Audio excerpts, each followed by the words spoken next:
Assalamualaikum warahmatullahi wabarakatuh. Saya Zainul Umam akan menjelaskan tentang materi ISO 9000 sampai dengan ISO 9004 dari mata kuliah pengendalian kualitas yang diampu oleh Bapak Alfani Risman Nugroho. Pengendalian kualitas saat ini tidak hanya dilakukan oleh sebuah perusahaan, tetapi konsumen juga berperan aktif dalam hal tersebut. Maka dibentuklah suatu badan independen untuk menilai mengakreditasi kualitas suatu barang. Badan independen tersebut antara lain SNI Standar Nasional Indonesia, JIS Japan International Standardization, dan ISO atau International Organization for Standardization. Di sini saya akan membahas tentang ISO. ISO 9000 mencakup standar-standar di bawah ini. Yang pertama, ISO 9000, yaitu Quality Management and Quality Standardization Guidelines for Selection and Use. Yang kedua, ISO 9001, artinya Quality System Model Quality Assurance in Design atau Development, Production, Installation, and Servicing. Yang ketiga, ISO 9002, yaitu Quality System Model Quality Assurance in Installation and Servicing. Yang keempat, ISO 9003, Quality System Model Quality Assurance in Final Inspection and Test. Yang keempat, ISO 9004, yaitu Guidelines Quality Management and Quality System Element. ISO 9000, yaitu Quality Management and Quality Standardization Guidelines for Selection and Use, mencakup dasar-dasar sistem manajemen kualitas dan spesifikasi terminologi dari sistem manajemen mutu atau SMM. Bersifat umum dan tidak terkait pada suatu industri atau sektor ekonomi tertentu. Manfaat ISO 9000. Yang pertama, penghemat biaya, peningkatan efisiensi, produktivitas yang naik, tingkat kompetitif yang semakin tinggi. Kelebihan sistem ISO 9000. Sistem manajemen mutu ISO 9000 sangat antisipatif, ketat dalam hal prosedur dan dokumentasi, progresif dalam audit dan tindakan koreksi, serta dilengkapi dengan program sertifikasi.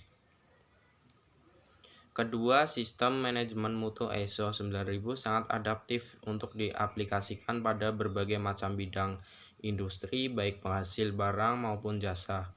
Yang ketiga, sistem manajemen mutu ISO 9000 sangat informatif dan mudah dipahami serta telah dijadikan sistem manajemen mutu standar internasional. ISO 9001, Quality System Model Quality Assurance in Design atau Development, Production, Installation, and Servicing, ditujukan untuk digunakan di organisasi manapun untuk merancang, membangun, memasang, dan atau melayani produk apapun atau memberikan bentuk jasa apapun. Standar ini diberikan daftar persyaratan yang harus dipenuhi oleh sebuah organisasi apabila mereka hendak memperoleh kepuasan pelanggan sebagai hasil dari barang dan jasa yang secara konsisten memenuhi permintaan pelanggan tersebut. Implementasi standar ini adalah satu-satunya yang bisa diberikan sertifikat oleh pihak ketiga. Berikut 20 pasal yang terdapat pada ISO 9001. 20 persyaratan pasal. Yang pertama, tanggung jawab manajemen. 2. Sistem mutu. 3. Tinjauan kontrak. 4. Pengendalian desain. 5. Pengendalian dokumen data. 6. Pembelian. 7. Pengendalian produk milik pelanggan. 8. Identifikasi dan kemampuan telusur produk. 9. Pengendalian proses. 10. Inspeksi dan pengujian. 11. Pengendalian alat inspeksi, alat ukur, dan alat uji. 12. Status hasil inspeksi dan pengujian. 13. Pengendalian produk yang tidak sesuai. 14. Tindakan koreksi dan pencegahan. 15. Penanganan, penyimpanan, pengemasan, pengawetan, dan pengiriman. 16. Pengendalian rekaman mutu. 17. Audit mutu intern. 18. Pelatihan. 19. Pelayanan. Dan yang terakhir 20. Teknik statis. teknik statistik. ISO 9002 Quality System Model Quality Assurance in Installation and Servicing merupakan sistem mutu atau model jaminan mutu dalam produksi, instalasi, dan pelayanan. Digunakan bila kesesuaian terhadap persyaratan yang telah ditetapkan harus dijamin oleh perusahaan selama produksi, instalasi, dan pelayanan. ISO 9003 Quality System Model Quality Assurance in Final Inspection and Test merupakan sistem mutu atau model jaminan mutu untuk inspeksi akhir dan tes. Standar ini dipergunakan bila kesesuaian terhadap persyaratan yang telah ditetapkan harus dijamin oleh perusahaan hanya pada tahap inspeksi dan tes akhir. ISO 9000 Guidelines Quality Management and Quality System Element mencakup perihal perbaikan sistem yang terus-menerus. Bagian ini memberikan masukan tentang apa yang bisa dilakukan untuk mengembangkan sistem yang telah terbentuk lama. Standar ini tidaklah ditujukan sebagai paduan untuk implementasi, hanya memberikan masukan saja. Faktor penting atau tidaknya ISO ada 3 hal: manajemen, wilayah pemasaran, tuntutan konsumen. Manajemen sangat dipengaruhi oleh keyakinan akan arti penting dan manfaat bagi perusahaan. Banyak perusahaan di Jepang tidak menggunakan standar ISO 9000 karena mereka yakin dengan cara mereka sendiri untuk menentukan pengendalian kualitas dengan menerapkan Total Quality Control (TQC) atau Total Quality Management (TQM) agar produk mereka tetap laku di pasar internasional. Wilayah pemasaran dan tuntutan konsumen. Jika pasar bersifat lokal dan konsumen tidak mensyaratkan ISO, maka kebutuhan standar ISO 9000 tidak begitu penting. Tetapi pasar lokal dapat saja menjadi pemicu diterapkannya standar ISO apabila konsumen mereka adalah perusahaan yang menggunakan produk mereka sebagai bahan baku dan perusahaan tersebut sudah menerapkan ISO 9000.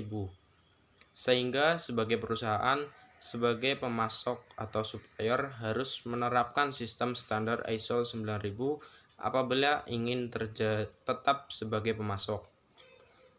Apabila pasar bersifat internasional atau global dan ada tuntutan dari konsumen, maka standar ISO menjadi penting dan merupakan keharusan bila perusahaan ingin tetap eksis. Implementasi sistem ISO. Yang pertama, adopsi. Proses yang harus dilakukan dalam tahapan adopsi ini adalah mengetahui, memahami, yakinkan, niat, motivasi, komitmen, dan penerapan. Yang kedua, persiapan. Proses persiapan ini dimulai dengan seleksi konsultan, menentukan lingkup sertifikasi, membentuk komite, menunjuk manajer of meeting, audit pendahuluan, dan menyusun program kerja. 3. Pengembangan. Proses pengembangan ini dinilai dengan menyebarkan pengertian kepada semua karyawan, menentukan kebijakan mutu, menyusun rencana mutu, membuat manual mutu, membuat prosedur mutu, menyusun prosedur operasional, pengadaan sumber daya, dan membentuk tim audit mutu internal. Setiap tahap dalam pengembangan ini diperlukan pelatihan dan evaluasi. Keempat, implementasi. Proses implementasi dimulai dari mendistribusikan dokumen implementasi, merekam data kegiatan, pemeriksaan oleh tim audit, umpan balik, tinjauan manajemen, tindakan koreksi dan preferensi dan verifikasi.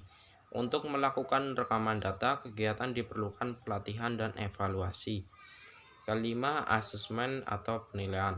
Proses penilaian menunjukkan sertifikasi ini dimulai dari menyeleksi badan sertifikasi, melakukan pra-audit, melakukan tindakan program kerja, pengarahan, pengecekan akhir, pembukaan, penilaian yang hasilnya apakah perusahaan mendapatkan sertifikasi atau tidak. Demikian presentasi saya dari materi ISO 9000 sampai dengan ISO 9004. Apabila ada kekurangannya, saya mohon maaf. Wassalamualaikum warahmatullahi wabarakatuh.